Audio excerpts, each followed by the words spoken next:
Leviticus chapter 6. The daily burnt offering. The Lord said to Moses, "Give Aaron and his sons the following command. This is the ritual for the burnt offering.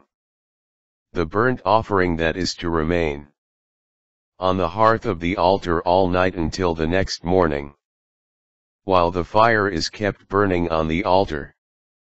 The priest, clothed in his linen robe, and wearing linen pants underneath, shall take away the ashes to which the fire has reduced the burnt offering on the altar, and lay them at the side of the altar. Then, having taken off these garments, and put on other garments, he shall carry the ashes to a clean place outside the camp. The fire on the altar is to be kept burning. It must not go out. Every morning the priest shall put firewood on it. On this he shall lay out the burnt offering, and burn the fat of the communion offering. The fire is to be kept burning continuously on the altar. It must not go out. The grain offering. This is the ritual of the grain offering. Aaron's sons shall offer it before the Lord, in front of the altar.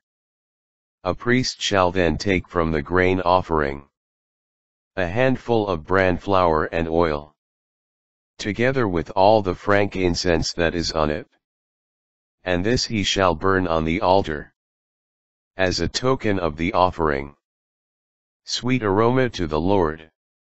The rest of it Aaron and his sons may eat, but it must be eaten unleavened in a sacred place. In the court of the tent of meeting they shall eat it. It shall not be baked with leaven. I have given it to them as their portion from the oblations for the Lord. It is most holy, like the purification offering and the reparation offering.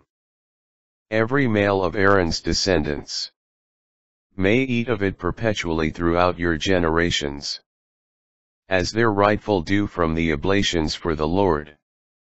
Whatever touches the oblations becomes holy. High priest's daily grain offering. The Lord said to Moses, "This is the offering that Aaron and his sons shall present to the Lord on the day he is anointed. 1/10 of an ephah of bran flour for the regular grain offering, half of it in the morning and half of it in the evening.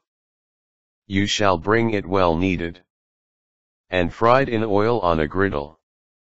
Having broken the offering into pieces, you shall present it as a sweet aroma to the Lord. The anointed priest descended from Aaron, who succeeds him, shall do likewise. This is the Lord's due forever. The offering shall be wholly burned. Every grain offering of a priest shall be a whole offering, it may not be eaten." Purification offerings.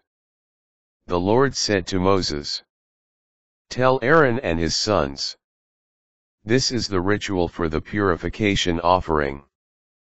At the place where the burnt offering is slaughtered, there also, before the Lord, shall the purification offering be slaughtered.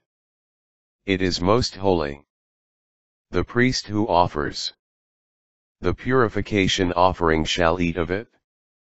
It shall be eaten in a sacred place, in the court of the tent of meeting. Whatever touches its flesh becomes holy. If any of its blood spatters on a garment, the stained part must be washed in a sacred place. A clay vessel in which it has been boiled shall be broken. If it is boiled in a copper vessel, this shall be scoured afterward and rinsed with water. Every male of the priestly line may eat it. It is most holy.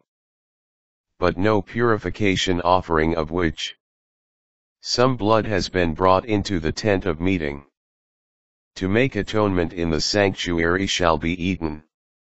It must be burned with fire.